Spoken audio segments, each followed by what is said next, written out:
Married at First Sight, Season 14, Episode 10. And this video is for Jasmina and Michael. And I do separate videos for every couple.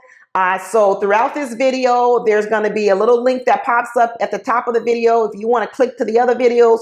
Or if you watch the end of the video, I will have links that pop up and you can just click on the picture and move right on to the next video. I hope y'all watch to the end because I got a lot to talk about. But just like the other videos today, what I'm doing is, in the interest of Dr. Viviana's visits to all the couples, I'm making house visits too. And disclaimer, I ain't no doctor, I ain't no psychologist, but I got some words of wisdom, some pearls of wisdom, and I got these gray hairs in my head. And you know what? I've seen a lot of foolishness in my day. So I'm going to tell you what I know when I see foolishness. So we're going to talk about Jasmina and Michael because you know what? We already know Jasmina is full of foolishness. And I'm here to help people because what I don't want to see is I don't want to see Jasmina leave this show and not learn anything. We need to record this. People talk about being more empathetic to some of these people on Married at First Sight. That's been the problem with Jasmina. People have been too empathetic for Jasmina. That's why she's here today. What Jasmina needs is she needs an auntie like me. She needs somebody to come tell her the truth because otherwise she's going to find herself here for another 10, 15, 20 years and she ain't going to never get a man. And what I didn't like about this episode was that Dr. Viv came and once again, no one told Jasmina what was wrong with her and what she needed to do. Once again, they give Michael all these tips on journaling and all this other kind of bullshit, but Jasmina walks away with nothing to do. Pastor Cal did it the last time, and now here is Dr. Viviana. And I don't understand it because Dr. Viviana got in the ass of Lindsay this week. She got in the ass of Elijah this week. She got in the butts of a lot of people, but somehow she skips over one of the biggest problems on this show, which is Jasmina. Why is that? Why are they coddling Jasmina and why are they sparing her feelings? And let me tell you, it is not helping Jasmina at all. First of all, I want people to stop saying, you know what? The reason why Jasmina is acting like this is because she doesn't like Michael or she's not attracted to Michael. Because the same thing we talked about with Alyssa, it doesn't matter if you don't like a person. You don't have to be this mean and nasty. This is deeper than her not liking Michael. It doesn't matter who she's with. She's mean, she's cold-hearted, she's an ice princess, she's borderline boring, if not all the way boring. There's a lot of things that Jasmina is, and it's not because of Michael. So stop putting it on Michael doesn't get her coochie wet as she says it. Girl, these are your problems and your problems only. Don't be putting them all on Michael. Talking about does your coochie get wet? You are frozen as thick as an ice glacier in Alaska. I don't know who could melt your coochie. So let me get out my read because, you know, I said I was going to try to help and I kind of got a little away from myself. But let me tell you this. What I always like to ask myself is why. After I look at the behavior, I look at why. And the simple thing would be like, she's not attracted to Michael. That's too simple. Let me tell you what I think the real problem is with Jasmina. I've seen her interact with everybody on this show. Most of the time when she's in a group, she's quiet, she's looking away, she's making faces. Okay, when Pastor Cal was there, she overtalked Pastor Cal.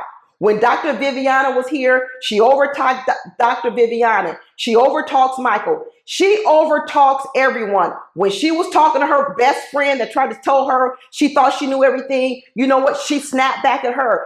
We've seen her snap back at Alyssa. This is who Jasmina is. She doesn't reserve this just for Michael. She spreads it around.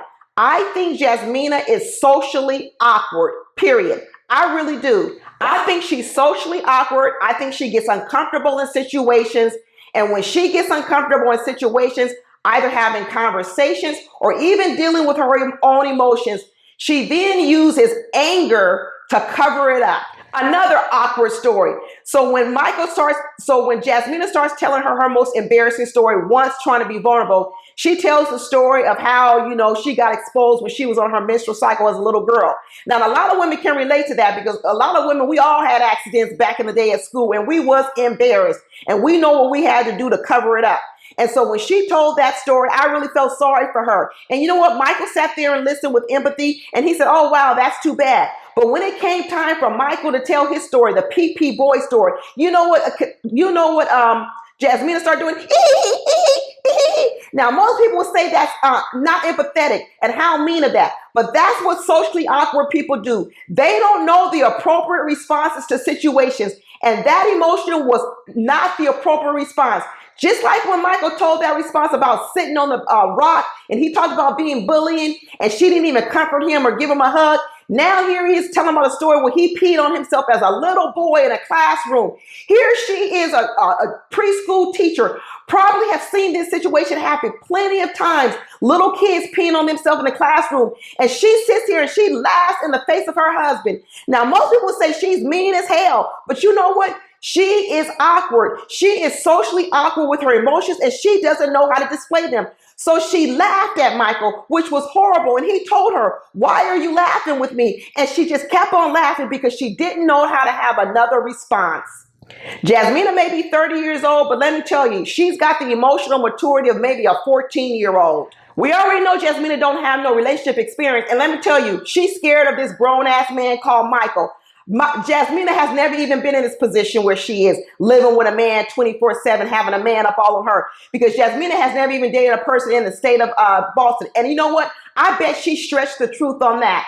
I bet those relationships she described probably weren't even real relationships. I guarantee you that if you really peel back the layers on Jasmina's relationships, she ain't even ever been in one at all, not even in another state. What she had was maybe effing relationships where she ain't a virgin, but they weren't real relationships. I don't believe it. And let me tell you why I know they weren't real. First of all, here goes Michael again trying to say, what could I do better in the marriage? And there goes Jasmina. Oh, you could just have a conversation with me. Like I said, emotionally awkward and immature. Same candid answer, because you know what? She really doesn't want to discuss the problems. That's why she gets on Michael. Every time Michael's trying to dissect the problem, here comes Katina with a put down. You know why? Because she's emotionally immature and she's emotionally awkward. He's trying to tell her, I'm not your enemy. Well, you know what? When you a scared dog, just like I told you Elijah Wan was a scared dog and you bite the dog, that's Jasmina. She's a scared dog. And every time Michael tries to come close to her, she bites him. People talk about it, Michael that ain't opened up. That ain't the problem. I told you, it has always been Jasmina that's the problem. So let me tell you another moment that was really telling. So they start, when Dr. Viv finally shows up, she starts asking, have you guys had any kind of physical intimacy? And he's like, no, we don't hug, we don't kiss, we don't cuddle, we don't do none of that. And she was like, well, why not? He says, well, I kind of leave that up to her. I let her take the lead on that. And Dr. Viviana was like, do you know that, Jasmina, that he likes you to take the lead? Now listen carefully, listen real carefully to this right here. She told Dr. Viviana, she said this, I told Michael that I have always had an emotional and mental connection with the man prior to physical intimacy or physical connection. You heard that? She says she has always had. Dr. Viviana says, oh, I get it. That's what you're used to. Jasmina says, no, it's not what I'm used to, it's what I prefer. Okay, Jasmina. So it's not what you're used to. But one, you told Michael you always had it. You told Viviana, Dr. Viviana, you always had it. Now you're switching up and talking about what's what I prefer. Those are two different words, prefer and had.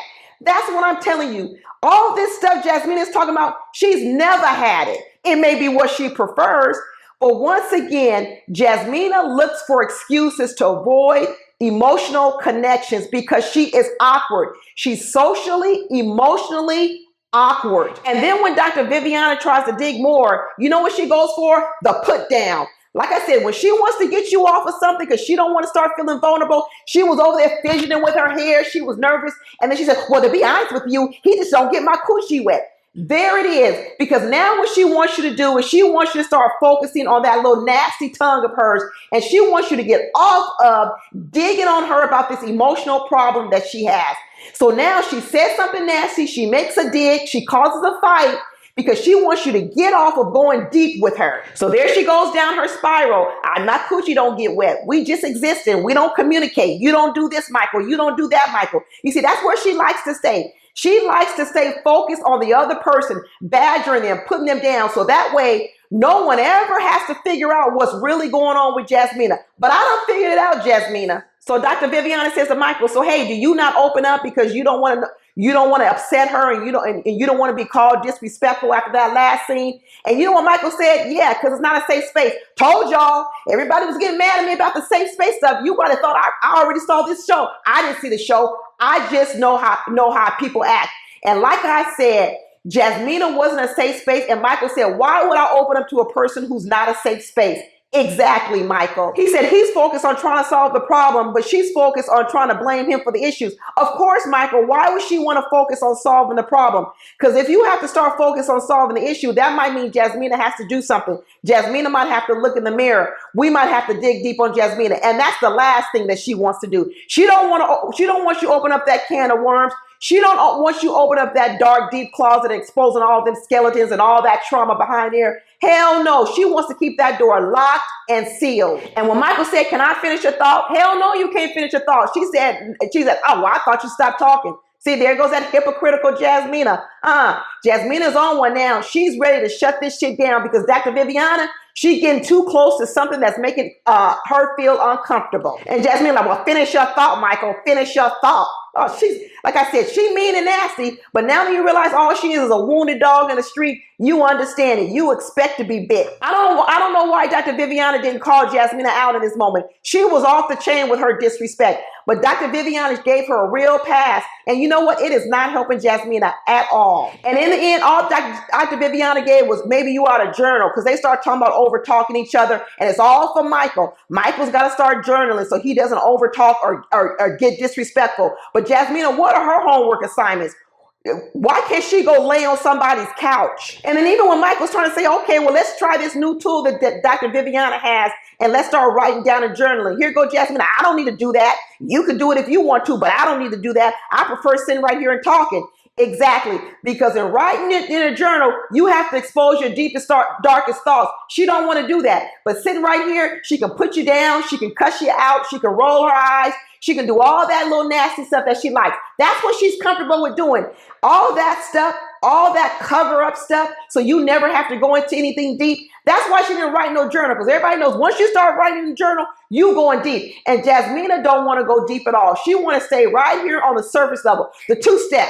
Just blame Michael for every damn thing. That's the two-step. She want to keep that two-step.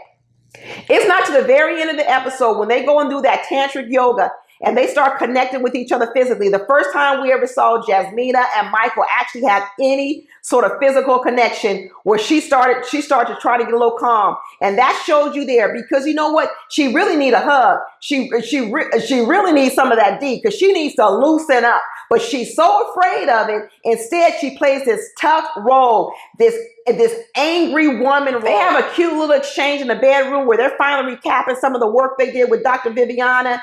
And you know, Jasmina, the Ice Princess, showing a little bit of that. Maybe she's thawing out a little bit. Michael's trying to compliment her and tell her that, you know, it was the first time we even looked in each other's eyes. Jasmina don't want to look at nobody's eyes. She don't want you to see her soul.